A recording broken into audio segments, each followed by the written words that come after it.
오늘 마지막 공공신학 세미나 8주차 강의를 시작하도록 하겠습니다. 사실 오늘 마지막이라서 강사가 이렇게 이야기하는 것보다 참석하시는 우리 여러분들의 좀 이야기를 듣는 시간으로 갖는 게 더 낫지 않을까라는 생각을 많이 했거든요. 그래서 7번의 강의를 또 들으시면서 공공신학에 대한 개념을 또 잡고 어떻게 각자의 교회와 또 신앙을 살아낼 것인가를 같이 나눔으로 마무리하는 게 더 아름답지 않을까요? 제가 그러면 강의를 짧게 하고 1시간 정도는 서로 좀 이야기를 나누고 느꼈던 점이라든지 어떻게 이 공적인 신앙과 신학을 가지고 살아갈 것인가를 같이 나누면 더 좋을 것 같다는 생각이 듭니다. 오늘은 이제 도시에 대한 이야기를 좀 나누고 싶은데요. 공공신학으로서의 도시신학입니다. 도시신학이라는 단어가 좀 생소하시죠? 뭐든지 다 신학만 갖다 붙이면 마치 신학이 되는 것처럼 보이기도 하지만 도시신학이라는 단어를 사실 쓰고 있습니다. 얼번 테올로지라는 단어를요 아주 오래전부터 써왔고요. 물론 이제 영국과 미국이 조금 차이가 있는 것 같아요. 도시신학이라는 단어를 영국 쪽에서는 아주 잘 쓰는데 미국에서는 이제 뭐 도시선교 또는 도시목회 이런 개념으로 좀 접근을 하더라고요. 그래서 이제 신학으로는 도시신학으로는 영국 쪽이 좀 많이 앞서 있다라는 생각을 하게 되었습니다.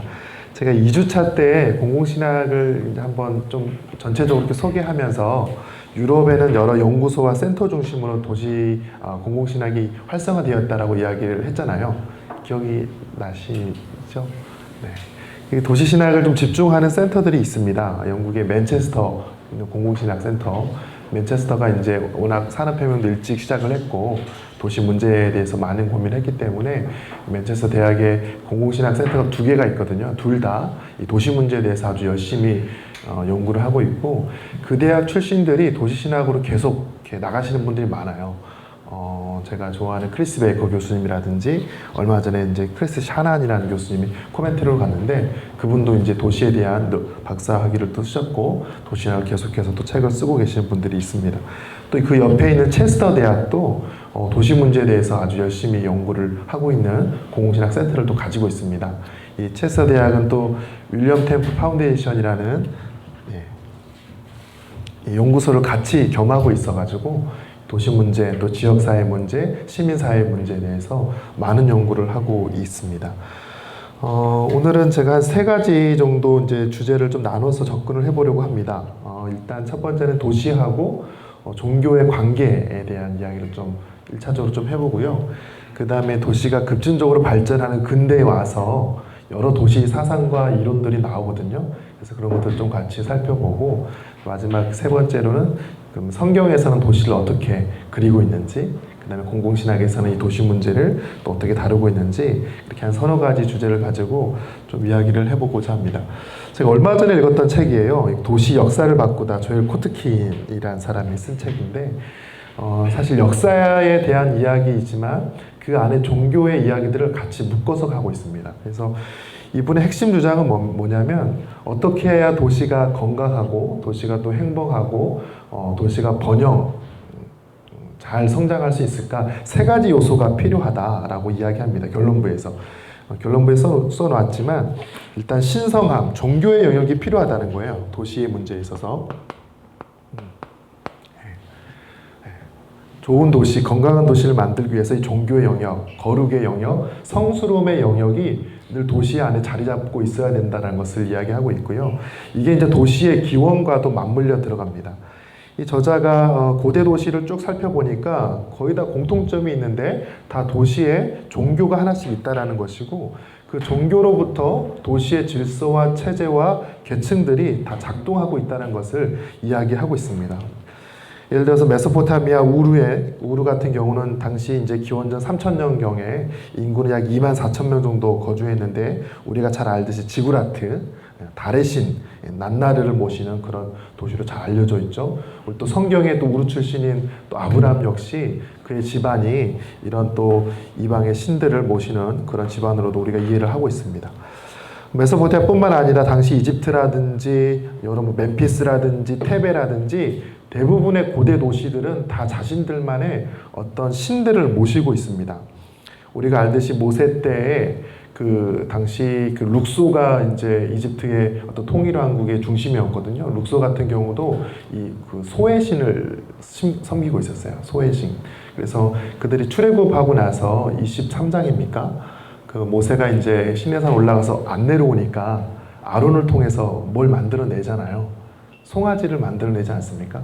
그 이유가 뭐냐면 그들이 이제 그 애굽에서 살면서 그 경험했던 보았던 신이 바로 소의 신이었거든요. 그래서 자신들 여전히 애굽의 그런 우상의 문화에 갇혀 있음을 우리는 잘 알 수 있습니다. 고대 근동만 종교와 또 도시의 관계가 있었느냐? 그렇진 않고요. 저자 같은 경우는 중국도 마찬가지였다라고 이야기합니다. 그래서 BC 1700년경 중국의 상왕조 당시에 도시 중앙에는 사당이 위치해 있었고 이 사당에 있는 샤먼이라든지 또 사제들이 이 중국의 상왕조의 어떤 통치 질서에 강력한 또 파트너로서 작동을 했다라는 것을 이야기합니다. 그 다음에 중국 외에도 아메리카 대륙에 또 멕시코, 페루라든지 또 여러 잉카 문명이라든지 다 도시 중심부에 어떤 초월적인 공간과 영역들이 다 자리하고 있었다라는 거예요. 단지 이제 종교가 어떤 영적인 문제만 다루는 것이 아니고 지배 체제에 강력한 이데올로기를 제공합니다. 그리고 도시의 건설에 있어서도 도시의 설계에 있어서도 종교가 항상 중심부에 있어요. 그다음에 이 종교의 사원이라든지 사당이라든지 어떤 도시의 중심부에 있는 이 종교 건물을 중심으로 도시의 구조가 배치되는 것들을 이 저자가 이야기하고 있습니다. 유럽의 고대 도시로 넘어오면 우리가 잘 알듯이 아테네 같은 경우도 이제 파르테논 신전이 또 있지 않습니까? 그래서 이 파르테논 신전, 아테네 여신의 어떤 돌봄이 필요했었고요. 헬라 문화가 발달했던 또 알렉산더 시대 역시 알렉산더는 항상 정복 전쟁을 일으킨 다음에 가는 곳마다 도시를 잘 건설했던 것을 우리가 잘 알고 있습니다. 이 알렉산더가 도시를 건설할 때 특히 세 가지에 집중했어요. 하나는 신전입니다. 늘 신전이 있었고 두 번째는 정치의 기구, 정부의 건물, 마지막 세 번째는 광장, 아고라. 그래서 도시의 3대 요소, 신전과 또 정부 청사와 그 다음에 이제 아고라, 광장. 이게 이제 헬라 도시의 세 가지 요소입니다. 로마로 넘어오면 이런 종교의 역할들이 조금은 이제 감소하는 듯 보이지만 사실 이 로마 도시의 태생 자체가 신화로부터 출발하거든요. 이 로물루스하고 레무스 형제, 그 강에서 강 근처에서 죽을 뻔했는데 그 동물들의 도움을 받아가지고 태어나지 않습니까? 그래서 로물루스가 또 동생 레무스를 죽이고 나서 또 그 도시의 어떤 신화들을 이어가는데 이 당시 라틴어 렐리지오라는 이 단어의 뜻을 보니까요. 가정과 국가 그리고 신에 대해서 시민들이 책임을 다하는 것. 그러니까 단지 종교가 신에 대한 충성만 하는 것이 아니고 국가 또 가정에 봉사하는 것 역시 종교적인 업무였다는 것들을 이야기하고 있습니다. 우리가 잘 아는 것처럼 바울은 이런 로마의 제국에서 도시를 중심으로 선교를 펼쳐나갔고요. 이 부분은 웨인 믹스가 아주 잘 지적하고 있습니다. 바울의 사역이 도시 사역이었다. 왜 그러느냐? 바울의 태생 자체가 도시라는 거예요. 그러니까 예수님의 그 사역에 보면 대부분의 비유라든지 그런 것들이 다 농촌 문화, 농촌의 어떤 배경을 가지고 씨 뿌리는 비유라든지 가라지 비유 이런 것도 가지고 있지만 이 바울이 쓰는 단어들은요 군대 용어도 많고요 도시적인 요소들, 좀 지적인 어떤 요소들을 많이 가지고 있다. 그래서 어떻게 보면 기독교의 태생 자체가 도시의 종교가 아닌가라는 어떤 그런 주장까지도 할 수 있습니다. 물론 당시 또 어거스틴 같은 경우도 이제 신의 도시라는 책에서 당시 이제 타락해 갔던 도시상을 비판하죠. 그러면서 하나님의 도시는 어떤 도시이냐? 인간의 자기 사랑이 아니라 하나님 사랑으로 나가는 그런 도시. 분리되진 않지만 같은 공간 안에서 하나님을 사랑하는 어떤 그런 신의 도시에 대한 이야기를 합니다. 기독교뿐만 아니고요. 이슬람도 마찬가지입니다. 도시가 커져나갈 때 메카라든지 메디나 역시 이슬람 사원을 중심으로 펼쳐나갑니다. 그래서 모스크가 항상 도시 중앙에 위치해 있었고 여러 통치와 또 지배 체제의 이데올로기를 계속 제공하는 것을 보게 됩니다. 또 이슬람의 대표적인 도시 같은 경우 바그다드라든지 다마스커스, 또 스페인의 코르도바, 이란의 시라즈, 북아프리카 페스, 그러니까 대부분의 도시가 다 이렇게 종교를 중심으로 모스크와 또 사원을 중심으로 발전했다고 저자가 이야기를 하고 있습니다. 중세로 넘어오면 이런 도시와 종교의 관계가 여전히 이어져 갑니다. 물론 이제 고대로부터는 그렇게 강력하게 종교가 도시에 영향을 미치지는 못하지만 그래도 경제 발전에 또 여러 가지 차원에서 또 종교의 영역들이 작동을 하게 됩니다. 저자가 대표적으로 한 세 군데를 언급하거든요. 한 가지가 이제 파리입니다. 파리 같은 경우가 중세 때 약 15만 명 정도까지 성장할 수 있었던 이유가 무엇이냐? 그게 바로 이제 노틀담 성당을 건축하고 나서부터라고 이야기를 합니다. 그래서 이 카톨릭의 어떤 그 종교의 중심적인 역할을 감당하면서 많은 사람들이 이 파리로 모여들었다라고 이야기를 하고 있습니다. 암스테르담 같은 경우는 상업도시인데 이때 이 암스테르담의 당시 칼뱅주의가 개신교 안에서도 특히 칼뱅 쪽의 흐름이 많이 작동하고 있는데 우리가 알듯이 이제 이 자본주의 정신에도 개신교 윤리가 많이 작동하는 걸로 알고 있지 않습니까? 그래서 어떤 상거래라든지 금전거래, 금융업 이런 것들을 굉장히 많이 칼뱅주의가 이렇게 서포트하는 것을 보게 됩니다. 그러면서 이 암스테르담이 활성화되었다는 것을 이야기하고 있고요. 영국도 마찬가지 도시 성장에 있어서 이런 개신교주의 영향들이 많이 있었다라고 이야기하고 있습니다. 로버트 에즈라는 사람은 도시란 무엇이냐? 도시는 정신의 어떤 태도와 또 관습과 정서의 덩어리다. 어떤 물리적인 공간만 우리가 도시를 생각하는데 그게 아니고 도시라는 것은 사람들이 함께 공감하고 느끼고 반응하고 서로 비슷한 생활 방식과 패턴으로 살아가는 어떤 그런 응축의 덩어리다라고 이야기를 하고 있습니다. 다니엘 벨은 공유된 신념 체제가 없다면 도시의 미래는 없다. 이렇게까지 도시에 대한 이야기를 하고 있고요. 그래서 이 저자의 결론은 무엇이냐? 도시의 발전에 있어서는 종교의 영역도 필요하고 정치의 영역, 안전함이 보장돼야 되고 그다음에 경제의 영역, 번영함이 잘 작동이 될 때 도시가 번영할 수 있다는 것을 이야기하고 있습니다. 근대로 넘어오면 이 도시는 이제 산업혁명 이후로 크게 확장이 되죠. 그래서 우리가 알고 있는 근대 이 도시 사상가들 중에 이제 세 사람이 있습니다. 막스하고 또 베버하고 뒤르케임입니다. 뭐 이분들은 뭐 꼭 도시 문제가 아니더라도 일반적으로도 우리가 많이 알려져 있는 사상가이고 또 사회학자이고 또 정치 철학자이기도 하는데요. 막스 같은 경우는 이제 자본과 어떤 계급으로서 도시의 문제를 건드리거든요. 엥겔스와 연구를 진행할 때 맨체스터를 연구합니다. 영국의 맨체스터. 당시에 맨체스터에 노동자가 35만 명 정도 있었거든요. 하지만 그들은 굉장히 낙후된 가옥에서 복지도 정말 없고 위생 상태에 불결하고 아주 노동자로서는 정말 좋지 않은 그런 환경에서 살아가는데 그 당시 아동들의 노동도 심했고요. 여인들이 광산에서 일을 하는 경우도 많이 있었습니다. 그래서 이런 모습들을 보면서 이 도시가 이 자본의 논리에 따라 어떻게 계층화되고 상업화되고 타락해가는 것들을 막스가 보는 거죠. 그래서 이런 무상계급들, 노동자 계층들의 혁명을 이야기하기도 합니다. 이런 막스의 영향을 받아서요, 대표적으로 세 사람 정도가 계속 이 도시의 사상을 이어갑니다. 제가 거기도 써놨지만 앙리 르페브르요. 그다음에 마누엘 카스텔, 그다음에 데이비드 하비. 신막스주의라고 하기도 하거든요. 그러니까 계층과 또 자본의 토대로 도시를 바라보는 사람들입니다. 이 자본론 이후로 이제 100주년을 기념해서 르페브르가 쓴 책이 도시에 대한 권리거든요.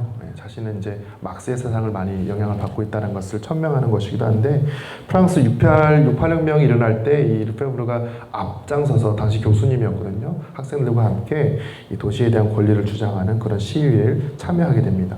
그분이 이제 주장하는 게 뭐냐면 산업혁명 이후로 도시가 많이 성장하고 여기저기에서 이주민들이 많이 이제 들어오거든요. 근데 그 많은 사람들이 감당할 만한 집들이 없다 보니까 정부가 이 도시 외곽에 이분들을 위한 이제 노동자들을 위한 집을 이렇게 세워줘요. 근데 그러다 보니까 잘 사는 사람들은 도심에 살고 못 사는 사람들은 외곽에 살고 의도하지는 않았지만 이 도시 공간 자체가 계층화되는 것들에 대해서 이 르페브르가 이제 권리를 주장하는 거죠. 도시권이라는 표현을 쓰거든요. 그래서 모든 사람들이 신분 노화에 상관없이 도시에 대한 공동의 소유권을 가질 수 있다. 사용권을 가질 수 있다라는 것을 이야기하는 겁니다. 또 공간의 생산이라는 책에서도 마찬가지. 공간 자체가 자본화되고 상품화되는 것들에 대해서 굉장히 비난을 많이 합니다. 또 그의 제자이기도 한 마누엘 카스텔 같은 경우는요, 도시 자체가 소비의 장으로 변화되어 가는 것들에 대해서 굉장히 이제 비판을 하죠. 그래서 생산과 소비의 어떤 중재 역할, 정부의 역할이 굉장히 중요하다라는 것을 도시의 문제라는 책에서 이야기를 하고 있고요. 데이비드 하비도 마찬가지, 반란의 도시라든지 사회정의의 도시라는 책에서 특정 지역으로 부가 집중되는 것들에 대해서 비난을 합니다. 그래서 그는 이제 신자유주의 흐름에 대해서 자본이 어떻게 공간화되는지, 도심과 지역의 어떤 불균등, 또 북반구와 남반구의 불균등, 점점 도시 공간이 자본화되고 상품화되는 것들에 대해서 많이 비판을 합니다. 네. 이게 이제 막스 쪽의 계열의 도시 사상가들의 흐름이에요. 네. 두 번째는 베버인데요. 베버 같은 경우는 이제 막스는 도시 전체의 어떤 사회 구조라든지 계층 갈등이라든지 자본화에 대해서 이야기를 많이 했다면, 베버는 이제 그것보다도 개개인의 결사체로서의 도시를 이해합니다. 그래서 도시의 여러 가지 기능들, 시장도 있고 정치 영역도 있고 시민사회들도 있고 다양한 어떤 그룹들 안에 서로 연대하고 살아가는 어떤 그런 결사체로서의 도시의 모습들을 많이 그려냅니다. 그러니까 사실 베버 같은 경우는 도시에 대한 어떤 특별한 책을 쓰지 않고 아티클 조그만한 걸 하나를 쓰거든요.